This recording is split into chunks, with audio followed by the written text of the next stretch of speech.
Good morning students, সবাই ভালো আছে নিশ্চয়ই। তোমাদের এই শক্তি ক্রিয়া অধ্যায়ের কার্য আর ক্ষমতা নিয়ে আগের ক্লাসগুলোতে আলোচনা করা হয়েছে। আজ শক্তি নিয়ে আমরা আলোচনা করব। কার্য আর শক্তি এই দুটি রাশিরই পরিমাপ একই, এদের একক একই, মাত্রা একই, শুধু ধারণাটা একটু আলাদা। শক্তি আর কার্য দুটো কিন্তু সম্পর্কিত, কারণ কার্য করতে হলে তার শক্তির দরকার। তাহলে কোনো বস্তু তার মধ্যে যে শক্তির সঞ্চার হলেই তবে কিন্তু সে কার্য করতে সক্ষম হবে। সেই জন্য আমরা শক্তি কাকে বলবো? কোনো বস্তুর কার্য করার সামর্থ্যকেই বলা হবে শক্তি। কার্য যেহেতু স্কেলার রাশি ছিল, তাই শক্তি একটি স্কেলার রাশি। কার্যের মতো শক্তিরও সিজিএস একক আর এবং এসআই একক জুল। আর শক্তির পরিমাপ হবে কি? কৃতকার্যের পরিমাপ যা, শক্তির পরিমাপও একইভাবে বের করতে হবে, প্রযুক্ত বল ইন্টু সরণ। শক্তির মাত্রা যেমন ছিল, কার্যের মাত্রা যেমন ছিল, শক্তিরও মাত্রা তাই হবে, ml² T⁻²⁻²। মাত্রা লেখার সময় থার্ড ব্র্যাকেটগুলো কিন্তু অবশ্যই দেবে। কেমন? শক্তি বিভিন্ন রূপে বর্তমান। যেমন কি কি শক্তি আমরা পেতে পারি? যান্ত্রিক শক্তি আছে, তাপ শক্তি, আলোক শক্তি, শব্দ একটা শক্তি, চৌম্বক শক্তি, তড়িৎ শক্তি, রাসায়নিক শক্তি, পারমাণবিক শক্তি। শক্তি বিভিন্ন রূপে বর্তমান। তবে এখানে আমাদের যান্ত্রিক শক্তি নিয়ে আলোচনা করা হবে। ঠিক আছে? যান্ত্রিক শক্তি কাকে বলবো? যান্ত্রিক শক্তি হচ্ছে কোনো বস্তু তার গতি, অবস্থান বা আকৃতি। ঠিক আছে? এদের জন্য তার মধ্যে যে কার্য করার একটা সামর্থ্য জন্মায়, তাকে আমরা বলবো যান্ত্রিক শক্তি। ঠিক আছে?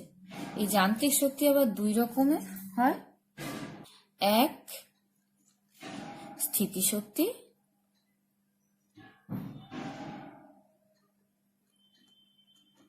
আর গতিশক্তি।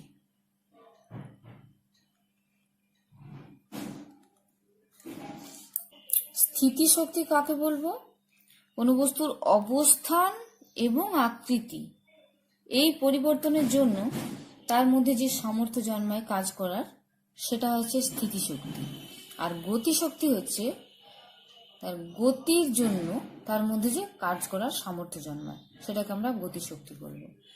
গতির জন্য গতিশক্তি, অবস্থান ও আকৃতির জন্য স্থিতিশক্তি। বোঝা গেল? তাহলে স্থিতিশক্তি হচ্ছে অবস্থান আর আকৃতির পরিবর্তন হলে কোনো বস্তুর মধ্যে যে কার্য করার সামর্থ্য জন্মায়। আবার অবস্থান পরিবর্তনের জন্য যে কার্য করার সামর্থ্য জন্মায়, সেই শক্তিটাকে আমরা বলবো অভিকর্ষীয় স্থিতিশক্তি। এবং আকৃতির পরিবর্তনের জন্য যে কার্য করার সামর্থ্য জন্মায়, সেটাকে আমরা বলবো স্থিতিস্থাপক স্থিতিশক্তি। ভূপৃষ্ঠ থেকে কোনো একটা বস্তুকে যদি ওপরে তোলা হয়, তার মধ্যে কার্য করার সামর্থ্য জন্মায়। ঠিক আছে? এই ভূপৃষ্ঠকে স্বাভাবিক অবস্থান ধরা হয়। সেখান থেকে কোনো একটা বস্তুকে যত উপরে তুমি তুলবে, তার মধ্যে কার্য করার তত সামর্থ্য জন্মায়। এটাই হচ্ছে অভিকর্ষীয় স্থিতিশক্তি। যেমন ধরো তুমি একটি কাঁচের গ্লাসকে হাতে করে নিয়ে যাচ্ছ, তো হঠাৎ হাত থেকে সেটা পড়ে গেল। পড়ে গেলে কি হয়? সেটা ভেঙে টুকরো টুকরো হয়ে যায়। তার মানে কি? তার মধ্যে একটা কার্য করার সামর্থ্য জন্মেছিল, তুমি তাকে ভূপৃষ্ঠ থেকে উপরে তুলেছিলে বলে, অবস্থান পরিবর্তন করেছিলে বলে। ঠিক আছে? এই ধরনের, এটাই হচ্ছে অভিকর্ষীয় স্থিতিশক্তি। এইবার এই ভূপৃষ্ঠ থেকে কোনো একটি বস্তুকে তুমি ধরো এইচ উচ্চতায় তুললে, এখান থেকে এই উচ্চতা ধরো এইচ, তাহলে স্থিতিশক্তির পরিমাপ কি হবে? বস্তুর ভর যদি এম হয়, তাহলে স্থিতিশক্তির পরিমাপ কি হবে? এম গুণিত অভিকর্ষীয় ত্বরণ জি গুণিত এই উচ্চতা এইচ। এবার ভূপৃষ্ঠকে স্বাভাবিক তল ধরা আছে, যে ভূপৃষ্ঠের ক্ষেত্রে এইচ সমান 0। যত উপরে উঠা যাবে উচ্চতা বাড়ছে। ঠিক আছে। এবারে কোনো একটি বস্তুকে যদি ভূপৃষ্ঠ থেকে নিচের দিকে নিয়ে যাওয়া যায় তাহলে কি হবে? তখন তার গভীরতা কত হবে? -h ধরতে হবে, h বা h1 ধরো। তাহলে সেক্ষেত্রে স্থিতিশক্তি কি হবে? -mgh1। ঠিক আছে, এইচ কে তখন মাইনাস ধরতে হবে, যেহেতু এই লেভেলটা হচ্ছে স্বাভাবিক লেভেল, ভূপৃষ্ঠ। তাহলে আমরা কি দেখতে পাচ্ছি? স্থিতিশক্তি ধনাত্মকও হতে পারে আবার ঋণাত্মকও হতে পারে। কেমন? তাহলে স্থিতিশক্তির রাশিমালা কি হবে? স্থিতিশক্তি সমান বস্তুর ভর গুণিত অভিকর্ষজের ত্বরণ গুণিত উচ্চতা। শক্তি বিভিন্ন রূপে থাকতে পারে, তবে শক্তিকে আমরা এক শক্তি থেকে অন্য শক্তিতে কিন্তু রূপান্তরিত করতে পারি। যেমন কি একটি নদীর জলকে যখন বাঁধ দিয়ে ধরে রাখা হয় তখন কি হচ্ছে বলতো? ওই জলের মধ্যে স্থিতিশক্তি সঞ্চিত থাকছে।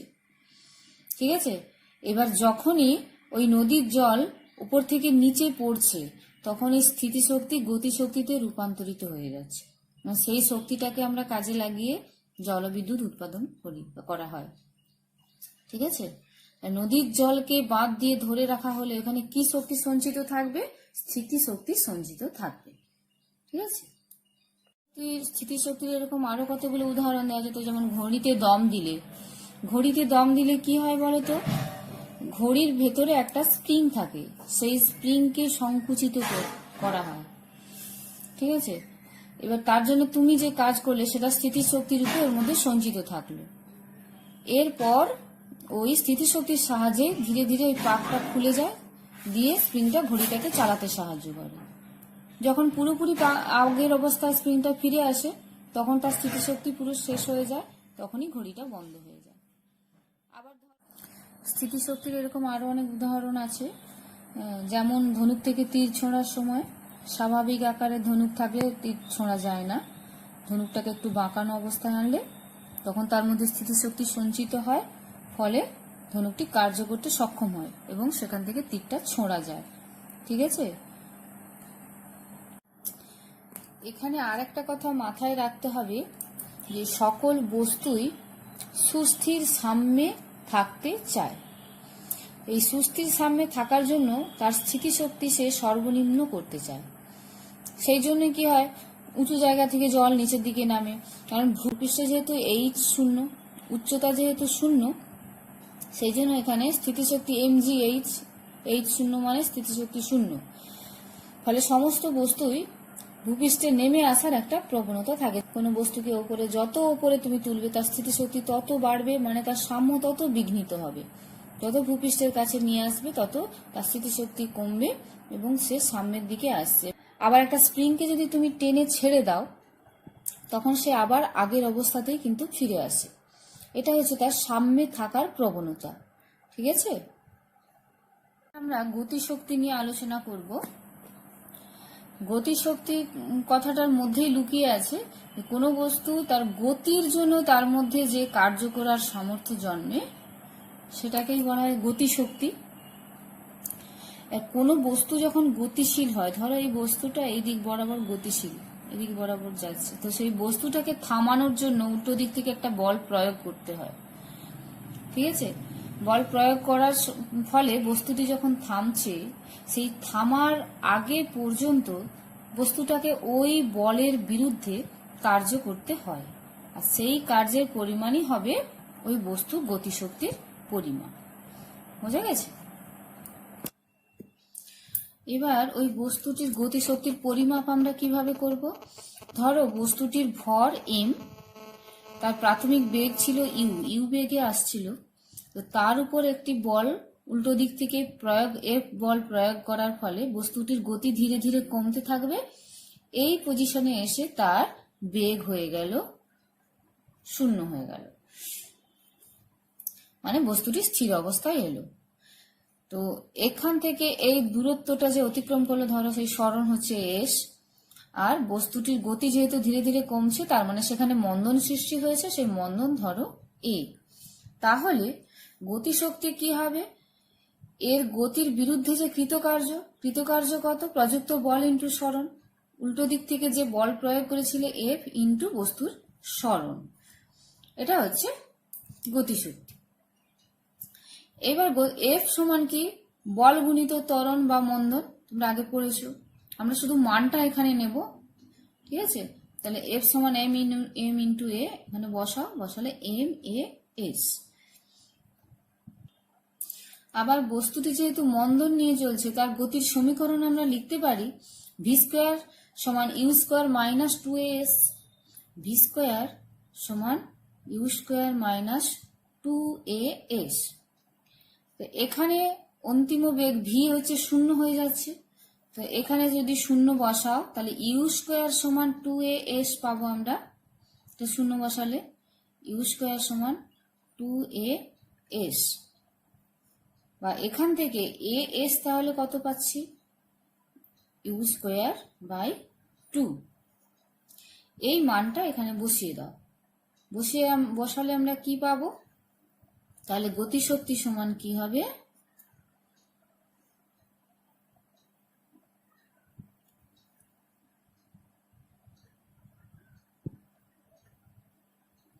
গতিশক্তি তাহলে কি হবে, এখানে বসাও মানটা, দিয়ে U square by 2 into M. তাহলে এখান থেকে গিয়েছে হাফ এম ইউ স্কোয়ার, অর্থাৎ হাফ গুণিত বস্তুর ভর গুণিত বস্তুর বেগের স্কোয়ার। এটাই হচ্ছে গতিশক্তির রাশিমালা। তাহলে এম ভরের কোন বস্তু যদি ভি বেগ নিয়ে যায়, তার গতিশক্তি কি হবে, হাফ এম ভি স্কোয়ার। বোঝা গেল। স্থিতিশক্তি আমরা পেয়েছিলাম এম জি এইচ, এম ভরের কোনো বস্তুকে এইচ উচ্চতায় নিয়ে গেলে তার স্থিতিশক্তি এম জি এইচ, আর এম ভরের কোনো বস্তু ভি বেগে গেলে তার গতিশক্তি আমরা পাচ্ছি এটা। এখানে একটা প্রশ্ন থাকে, গতিশক্তি ঋণাত্মক হতে পারে কি? আমরা স্থিতিশক্তির ক্ষেত্রে দেখেছিলাম স্থিতিশক্তি ধনাত্মকও হতে পারে, আবার গভীরতায় যদি নিয়ে ভূপৃষ্ঠ থেকে গভীরে নিয়ে গেলে তখন তার মাইনাস এইচ হয় এবং স্থিতিশক্তি ঋণাত্মক হয়। গতিশক্তি কি ঋণাত্মক হতে পারে? তোমরা লক্ষ্য করো, বস্তুর বেগ হচ্ছে ইউ ছিল, বস্তুটি যদি এই অভিমুখে যায়, তার বেগ যদি ইউ ধরি, সে যদি বিপরীত দিকে যায় তখন তার বেগ হবে মাইনাস ইউ। তো মাইনাস ইউ যদি হয়, আমরা মাইনাস ইউ যদি স্কোয়ার করি তাহলে কি হবে, প্লাস আসবে, তাই তো। মাইনাস ইউ তার স্কোয়ার মানে তো সেই প্লাস ইউ স্কোয়ার আসছে, অর্থাৎ গতিশক্তি সব সময় ধনাত্মক হবে। ঠিক আছে। গতিশক্তির উদাহরণ আমরা অনেক ক্ষেত্রে দেখে থাকি, যেমন লং জাম্প বা হাই জাম্প দেওয়ার আগে দেখবে কিছুটা দূর ছুটে এসে তারপরে লাফানো হচ্ছে। দৌড়ে এসে যদি লাফ দেওয়া হয়, সে অনেকটা দূর লাফাতে পারে। এক্ষেত্রে কি হচ্ছে, যখন দৌড়ে আসছে তখন তার মধ্যে যে গতিশক্তিটা সঞ্চিত হচ্ছে, ঠিক আছে, তার ওই গতির জন্য তার মধ্যে একটা গতিশক্তি সঞ্চিত হচ্ছে। সেই জন্য সে যখন ছুটে এসে লাফ দিচ্ছে, সেই গতিশক্তিটাই কৃতকার্য করতে তাকে সাহায্য করছে, সেই জন্য সে অনেক বেশি দূর লাফাতে পারে। আবার বাতাসের গতিশক্তিকে কাজে লাগিয়ে পাল তোলা নৌকা কি হয়, সহজেই নদীর পক্ষে এগিয়ে যেতে পারে। ওই বাতাসের যে গতিশক্তি সেটাই কার্য করার শক্তি পায় এবং তার গতির জন্য নৌকো অনেক সহজেই এগিয়ে যেতে পারে। কোনো বস্তুর স্থিতিশক্তি এবং গতিশক্তি, এদের মোট যোগফলকেই বলা হবে মোট যান্ত্রিক শক্তি। এই যান্ত্রিক শক্তির নিত্যতার সূত্র কি? কোনো একটা বস্তু যখন গতিশীল হচ্ছে তখন ঘর্ষণ বল, যে তলের উপর দিয়ে গতিশীল হচ্ছে তার সেখানে ঘর্ষণ বল বা অন্য কোনো অপচয়ী বলের ক্রিয়ায় যদি কোনো শক্তির অপচয় না ঘটে, তবে ওই বস্তুর স্থিতিশক্তি ও গতিশক্তি এদের যোগফল সর্বদা ধ্রুবক থাকে। স্থিতিশক্তি ও গতিশক্তির যোগফল ধ্রুবক থাকে, অর্থাৎ কি মোট যান্ত্রিক শক্তি ধ্রুবক থাকছে। এটাই যান্ত্রিক শক্তির নিত্যতা সূত্র। বোঝা গেল? এখন আমরা দেখব অভিকর্ষ বলের প্রভাবে অবাধে কোনো বস্তু যখন পতনশীল হয় তার ক্ষেত্রে মোট যান্ত্রিক শক্তি যে ধ্রুবক থাকে সেটা আমরা দেখব। কেমন?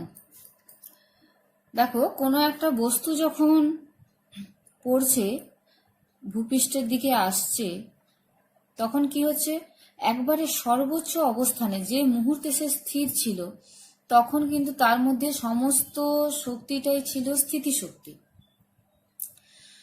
তারপরে যখন বস্তুটা নিচের দিকে গতিশীল হচ্ছে, ধীরে ধীরে কি হচ্ছে, তার আমরা আগে পড়েছি, যখনই কোনো একটা বস্তুকে ছেড়ে দেওয়া হচ্ছে অবাধে পতনশীল বস্তুর ক্ষেত্রে যত ভূপৃষ্ঠের দিকে আসে তার বেগ তত বাড়তে থাকে। যত নিচের দিকে নামছে উচ্চতা তত কমছে, তার মানে স্থিতিশক্তি তত কমবে, এবং বেগ যত বাড়ছে গতিশক্তি তত বাড়ছে। অর্থাৎ স্থিতিশক্তি ধীরে ধীরে কমতে থাকবে আর গতিশক্তি বাড়তে থাকবে। ঠিক ভূমি স্পর্শ করার আগের মুহূর্তে তার স্থিতিশক্তি হয়ে যাবে শূন্য, জাস্ট মুহূর্তে, এইচ মানে শূন্য হচ্ছে, অর্থাৎ স্থিতিশক্তি শূন্য, এবং তার পুরো শক্তিটাই গতিশক্তিতে রূপান্তরিত হবে। বোঝা গেছে?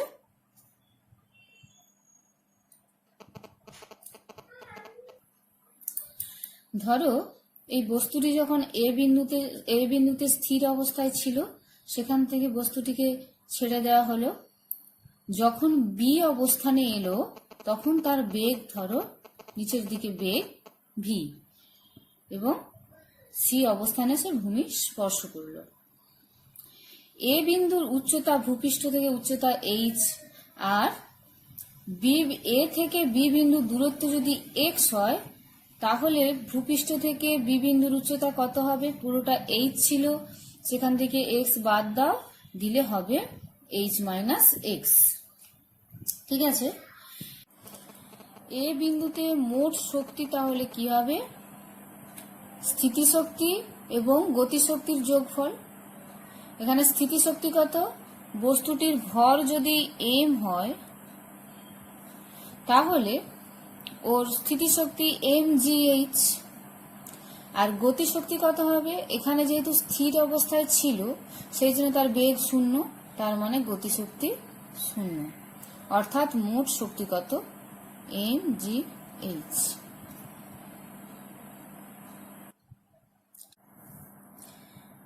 বি বিন্দুতে মোট শক্তি কত হবে? বি বিন্দুতে মোট শক্তি মানে এখানে স্থিতিশক্তি যুক্ত গতিশক্তি। বি বিন্দুর স্থিতিশক্তি কত হবে? বস্তুর ভর এম গুণিত অভিকর্ষজ ত্বরণ জি গুণিত এখানকার উচ্চতা, ভূপৃষ্ঠ থেকে উচ্চতা কত? H minus X. এটা বসিয়ে দাও, তাহলে এম জি এইচ মাইনাস এক্স প্লাস তার গতিশক্তি। এখন বেগ যেহেতু ভি, তাহলে তার গতিশক্তি হাফ এম ভি স্কোয়ার। এবার গতির সমীকরণ থেকে তোমরা পড়েছো ভি স্কোয়ার সমান U square minus plus 2as। বস্তুটা যখন এই বিন্দু থেকে এই বিন্দুতে এলো, সেই ক্ষেত্রে তার গতির অবস্থা থেকে আমরা কি পাচ্ছি? তার প্রাথমিক বেগ ছিল শূন্য, ইউ হচ্ছে শূন্য, এখন বেগ হয়েছে ভি, তার হচ্ছে অভিকর্ষ ত্বরণ মানে অভিকর্ষজ ত্বরণ জি, এবং এ থেকে বি বিন্দুর দূরত্ব কত দূরত্ব অতিক্রম করেছে? এক্স দূরত্ব অতিক্রম করেছে, ইন্টু এক্স। তাহলে এখান থেকে পাচ্ছি আমরা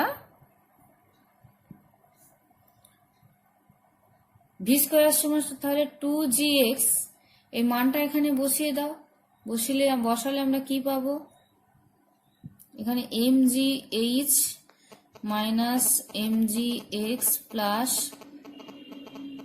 half M into V square. V square মানে আমরা পাবো 2gx।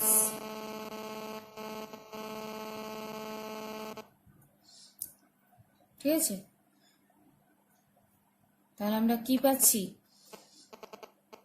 মানে এম জি ইন্টু এক্স, এটা এম জি H minus M G X plus M G X কেটে যাবে, তাহলে শুধু থাকবে এম জি এইচ। এটা গেল বি বিন্দুর মোট শক্তি। এ বিন্দুর মোট শক্তি এম জি এইচ, বি বিন্দুর মোট শক্তি এম জি এইচ। সি বিন্দুতে মোট শক্তি কত? সি বিন্দুর স্থিতি শক্তি কত হবে? যেহেতু ভূপৃষ্ঠ জাস্ট স্পর্শ করছে তার মানে এইচ শূন্য, তাহলে এম জি ইন্টু শূন্য, তার মানে এটা শূন্যই হবে। আর গতিশক্তি ধরো জাস্ট ভূমি স্পর্শ করার মুহূর্তে তার বেগ বেড়ে হলো ক্যাপিটাল ভি, তাহলে তার এখানে গতিশক্তি কত হবে? Half M V square. ঠিক আছে, সমান তাহলে কি হচ্ছে? এটা তো শূন্য হচ্ছেই। আর এখানে গতির সমীকরণ থেকে আমরা এখানে বসালে পাবো ভি স্কোয়ার সমান ইউ স্কোয়ার প্লাস 2gh, যেহেতু প্রাথমিক অবস্থান থেকে তার উচ্চতা h ছিল, তাহলে h এটা তো শূন্য হবে, তাহলে এখানে আসছে 2gh। এই মানটা এখানে বসাও, তাহলে half into half M into 2gh, তাহলে কত আসছে? mgh। ঠিক আছে, সি বিন্দুতে মোট শক্তি পাচ্ছি কত? mgh। তাহলে আমরা কি দেখলাম? বি বিন্দুতে মোট শক্তি ছিল mgh, এ বিন্দুতে শক্তি ছিল mgh, বি বিন্দুতেও mgh এবং সি বিন্দুতেও mgh। ঠিক আছে, তাহলে আমরা দেখলাম অবাধে পতনশীল বস্তুর সমস্ত বিন্দুতেই তার যান্ত্রিক শক্তি একই থাকছে। অর্থাৎ আমরা বলতে পারি অভিকর্ষের প্রভাবে পতনশীল বস্তুর মোট যান্ত্রিক শক্তি ধ্রুবক থাকে। এটাই যান্ত্রিক শক্তির সংরক্ষণ সূত্র বা নিত্যতা সূত্র। বোঝা গেল? এবার এসে একটু গাণিতিক উদাহরণ করা যাক। একটা হালকা বস্তু, একটা ভারী বস্তু, তাদের দুজনেরই ভরবেগ যদি সমান হয়, তাহলে বস্তু দুটির মধ্যে কার গতিশক্তি বেশি এটা দেখা যায়। ধরো হালকা বস্তুটির ভর স্মল এম আর ভারী বস্তুটির ভর ক্যাপিটাল এম। হালকা বস্তুর বেগ ধরো স্মল ভি আর ভারী বস্তুর বেগ ক্যাপিটাল ভি। তাহলে হালকা বস্তুটির ভরবেগ কত? ভর গুণিত বেগ। আর ভারী বস্তুটির ভরবেগ তার ভর গুণিত ওই বস্তুটির বেগ। ভারী বস্তুর ভরবেগ হালকা বস্তুর ভরবেগ। এবারে প্রশ্ন অনুযায়ী তাদের ভরবেগ সমান, অর্থাৎ আমরা পাচ্ছি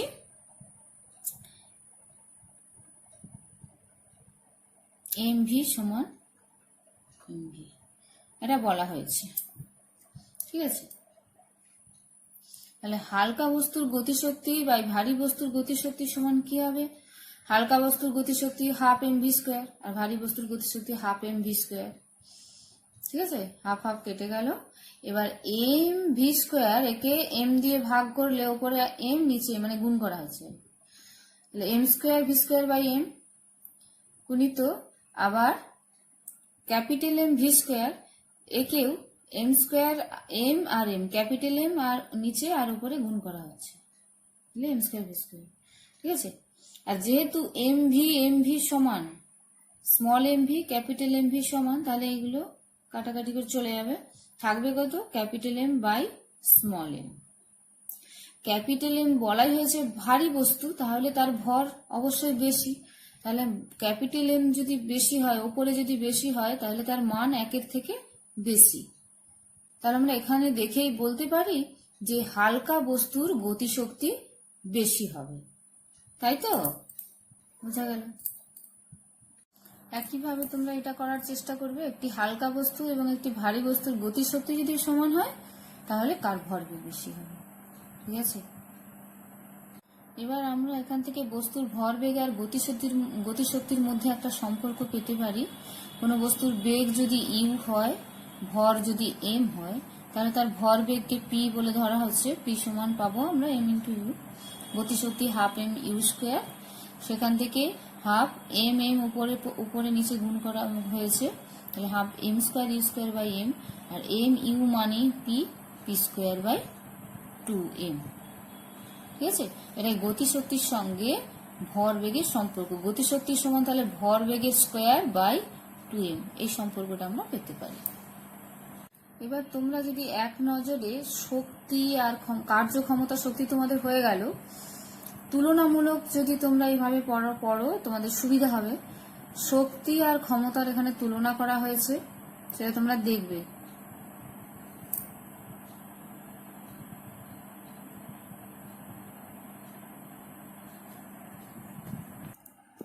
একইভাবে এখানে স্থিতিশক্তি আর গতিশক্তিরও তুলনামূলক আলোচনা করা হয়েছে। এর প্রথম পয়েন্টটা হচ্ছে এদের সংজ্ঞা, আর বাকিগুলো যেভাবে আছে এটা তোমরা করবে। এক চান্সে এটা এক নজরে যদি তোমরা দেখো তাহলে ধারণা পেতে আরো সুবিধা হবে। এইভাবে তুলনামূলক যদি পড়াশোনা করো তাহলে ধারণা পেতে অনেক সুবিধা হবে।